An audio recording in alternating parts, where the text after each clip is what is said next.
బలి చక్రవర్తి చేసిన దానానికి లోకం ఎందుకు ఆశ్చర్యపడింది? మార్చ్ 24లో అడిగాడు. ఈ అంశం దానశీలము పాఠంలోనిది. ఈ దానశీలము పాఠం రచయిత పోతన. బలి చక్రవర్తి చాలా గొప్పదాత. దానంలో ఆయన శిబి చక్రవర్తి లాంటివాడు.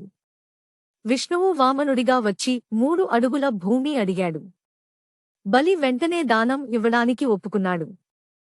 వామనుడు త్రివిక్రమ రూపం తీసుకుని 1 అడుగుతో భూమిని, ఇంకో అడుగుతో ఆకాశాన్ని నింపాడు. 3వ అడుగు ఎక్కడ పెట్టాలన్నప్పుడు బలి తన తల చూపించాడు. శుక్రాచార్యుడు వచ్చి దానం ఇవ్వొద్దని చెప్పాడు. ఇది సాక్షాత్తు విష్ణువేనని, నిన్ను పాతాళానికి పంపుతాడని హెచ్చరించాడు. జలకలశంలోకి వెళ్లి దానానికి అడ్డుపడ్డాడు. వామనుడు దర్భకథతో రంధ్రం చేసి నీరు బయటికి రానిచ్చాడు. ఇవన్నీ తెలిసినా బలి దానం ఇవ్వడంలో వెనకాడలేదు. విష్ణువే అడుగుతున్నప్పుడు ఇంకా ఏమి కావాలన్నాడు. తన సర్వస్వాన్ని కూడా దానంగా ఇవ్వడానికి సిద్ధపడ్డాడు. అందుకే బలి చక్రవర్తి దానశీలత చూసి లోకం మొత్తం ఆశ్చర్యపడింది. మా ఛానల్ని సబ్స్క్రైబ్ చేసుకోవలసిందిగా కోరుతున్నాము.